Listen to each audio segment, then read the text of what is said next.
দুর্যোগ ব্যবস্থাপনা ও ত্রাণ প্রতিমন্ত্রী মুহিবুর রহমান ঘূর্ণিঝড় রিমাল প্রসঙ্গে ব্রিফ করছেন আবহাওয়া অধিদপ্তরে। আমরা এখন সরাসরি সেখানে যুক্ত হচ্ছে। ভিতরে আসি এবং সামনের দিকে যে আতঙ্ক আমাদের কাটারে আতঙ্ক কিছুটা বাড়ারও সম্ভাবনা আছে। এই হইলে আমাদের বর্তমান সর্বশেষ অবস্থা এবং 1 থেকে 2 ঘন্টার ভিতরে যখন মূল অংশে এলাকা অতিক্রম করবো বলে এরপর থেকে টোটাল এরিয়াটা বাংলাদেশে অতিক্রম করবে 3 থেকে 5 ঘন্টার মধ্যে। আমরা সারা রাত্রেই আমরা আসলে আশঙ্কার মধ্যে থাকব। এটা অতিক্রম করার পরও আমরা প্রবল বৃষ্টিপাতের সম্ভাবনা থাকবে সারা বাংলাদেশে।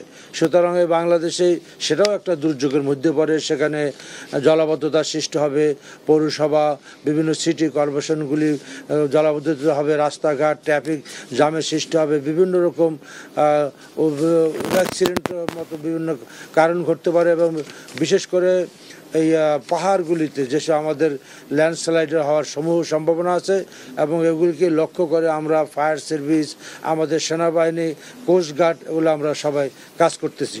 এবং যেহেতু বর্তমানে আমরা চলমান দুর্যোগের অবস্থা বর্তমানে মধ্যে আমরা বসবাস করতেছি এবং সাথে সাথে দুর্যোগ পরবর্তী যে আমরা যেগুলি ইতিমধ্যে আমরা সমস্ত দুর্যোগের মালামালগুলি যেগুলি আমাদের ক্ষতিগ্রস্ত মানুষের জন্য প্রয়োজন হবে, যেগুলি আমরা ইতিমধ্যে তাদেরকে পৌঁছে দিয়েছি।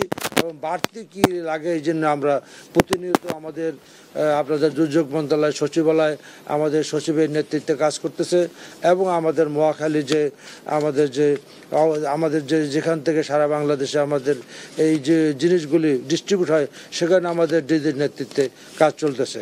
আমি আপনাদের সাথে কথা বলার পরেই আমি মহাখালী যাব এবং আমাদের এই বন্যা পরবর্তী আমাদের কী কী কার্যক্রম নেওয়া যায় এবং সেজন্য আমরা রাতের মধ্যে পরিপালন করে পরবর্তী ধাপে আমাদের যেগুলি আমরা আগে থেকে পরিকল্পনা করে রেখেছি তারপরেও কোথাও কোনো যদি আমাদের যোগাযোগের কারণে কোথাও কোনো সমস্যা থাকে সেগুলো আমরা ওভারকাম করার চেষ্টা করতেছি। আপনারা জানেন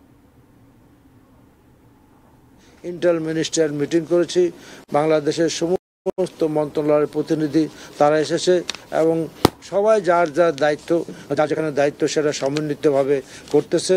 ইতিমধ্যে আমি সেই মিটিংয়ের পরে আমরা রেড ক্রসের কাছে বসছি।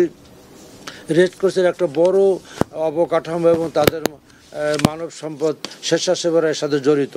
ইতিমধ্যে আমি স্বেচ্ছাসেবকের সাথে কথা বলছি, তারা তাদের সমস্ত সক্ষমতা নিয়ে তারা কাজ করতেছে এবং তারাও মানুষের কাছে বিভিন্ন ধরনের সাহায্য, শুকনো খাবার, কাপড় চোপড় রেড ক্রসের যে মজুদ আছে তারা ইতিমধ্যে সেটা প্রত্যন্ত অঞ্চলে সন্ধ্যার পরে রওনা দিয়েছে এবং সেভাবে তারা কাজ করতেছে।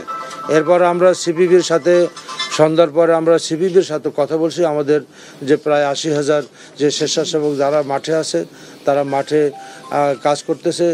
এক কথায় এবার আমরা ফায়ার সার্ভিস, সেনাবাহিনী এবং আমরা মন্ত্রণালয়, আমাদের উপজেলা প্রশাসন, জেলা প্রশাসন এবং আমাদের যে সামরিক বেসামরিক বাহিনীগুলি আছে, কোস্টগার্ড আছে, সবাই আমরা সমন্বিতভাবেই একটা পরিকল্পিতভাবে আমরা কাজগুলি ইনশাআল্লাহ চালিয়ে যাচ্ছি।